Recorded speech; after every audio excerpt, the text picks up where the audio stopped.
its failure to provide full employment, and its arbitrary and inequitable distribution of income and wealth.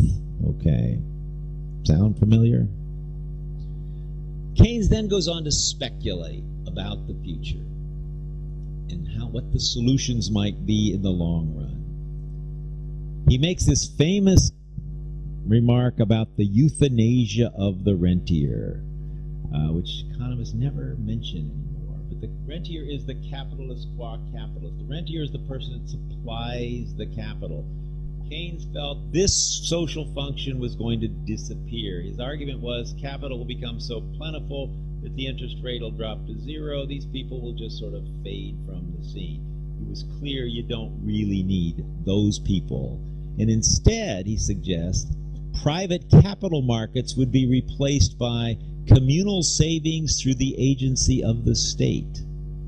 That's exactly what I'm proposing. The capital assets tax, that's communal savings. You're taxing it and using those funds, for investment. And Keynes also argued that we may have a somewhat comprehensive socialization of investment, which will prove to be the only means of securing approximately full employment. Investment has to be socialized.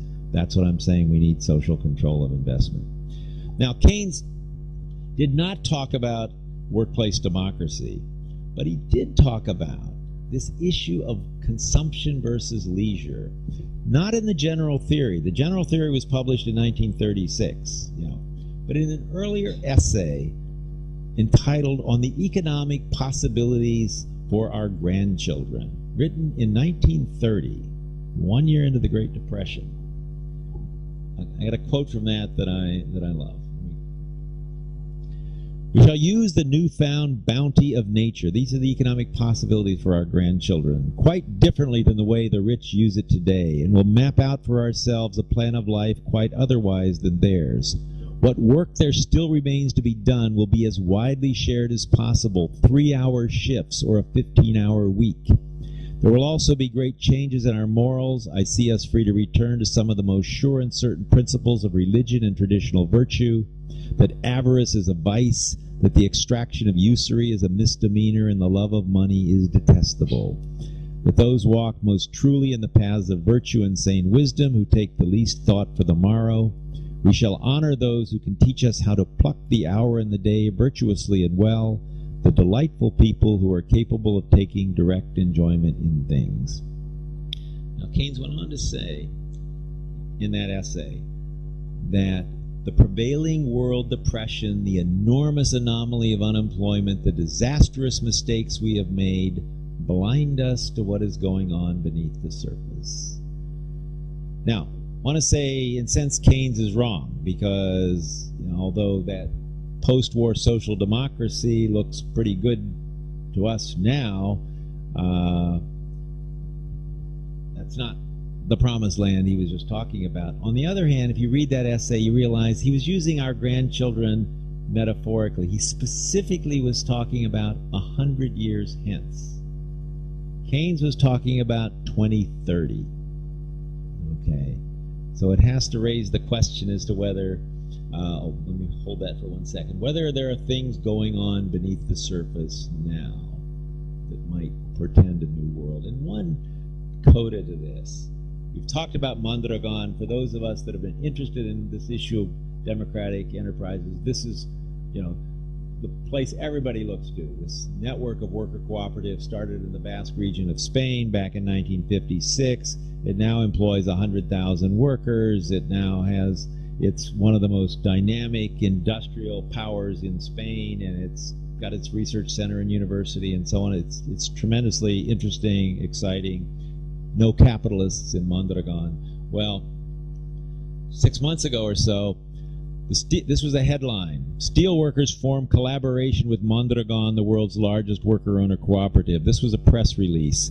The USW, United Steelworkers, and Mondragon International today announced a framework agreement for collaboration in establishing Mondragon cooperatives in the manufacturing sectors within the United States and Canada. We see today's agreement as an historic first step toward making union co-ops a viable business model that can create good jobs, empower workers, and support communities, said USW International President Leo Gerard. Jose Ugarte, president of MCC, added, what we are announcing today represents an historic first step combining the world's largest industrial worker cooperative with one of the world's most progressive and forward-thinking manufacturing unions. So, at least one thing going on beneath the surface. Let's hope there are others. So, thank you for your attention.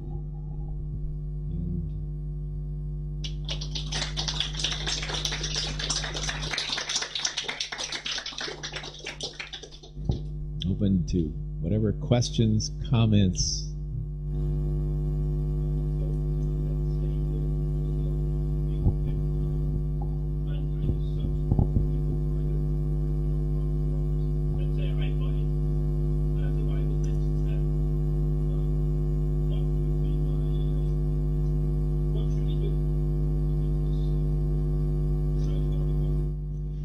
Well, I mean, that's the big question is, you know, what, and there my sense is there's lots of different things going on, lots of things that need to be done. So starting a cooperative would be one thing.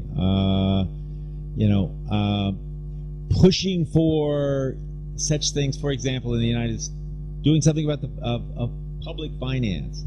In the United States, for example, there's one state in the United States, North Dakota, that has a state bank, okay, that actually uses government funds and then keeps those funds in the state of North Dakota to fund businesses there. Other states are looking to that as possible models now of maybe starting up alternative financial institutions that can provide financing, you know, for cooperatives. So we obviously it takes a political movement.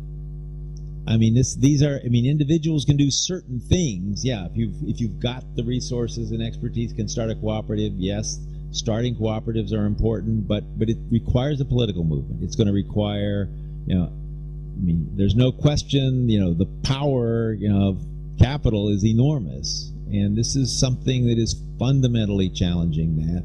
So something like the first step is sort of pushing towards some kind of dual structure where you have a cooperative sector that gets state support, and to the extent that it becomes viable, you get more support for extending that. I mean, that's at least the way I tend to think about it.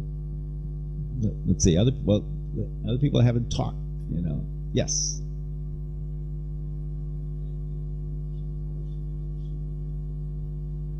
No, I mean, the first part of your comment, I mean, I think it's really important that there are these various kinds of experiments going on. I mean, I'm always reminded of Marx saying, you know, the new society is born in the womb of the old, you know, and it was using the analogy of the transition from feudalism to capitalism, how it started out just in these little cities, you know, where they started to have artisanal production, and then free cities, and it started working better, and this started to spread, and so on and so forth. So these kinds of models and experiments and so on, I think, are important. The global question, I mean, another thing that seems to me have just been disastrous is this model of free trade, you know, that we should just, everybody should, you know, trade with anyone else without any borders. This has been a disaster, you know. It's been a disaster in so many ways. I mean, the U.S., we've lost our manufacturing base, you know, poor countries have been devastated, many of them, from all of this. So this idea, I mean, another thing I think, again, in terms of also ecological sanity, there does have to be more of a return to more local production. I mean, there's no reason why shirts, for example, that are going to be worn by Americans should be made in China. It's not like Americans don't have the technology to make a shirt, okay? No, actually, I mean, one thing that I didn't talk about here, but I talk about in my book, and I'll be talking about more in the revised edition, you know, is the need for a certain kind of what I call it socialist protectionism. I think there is a role. What this vision says is there's certain kind of competition that's healthy, and there's certain kind of competition that's unhealthy. Competing to see who can produce most efficiently, can produce the goods that people want, okay? That's efficient competition. Competition says, see, you can work for the lowest amount of money, okay?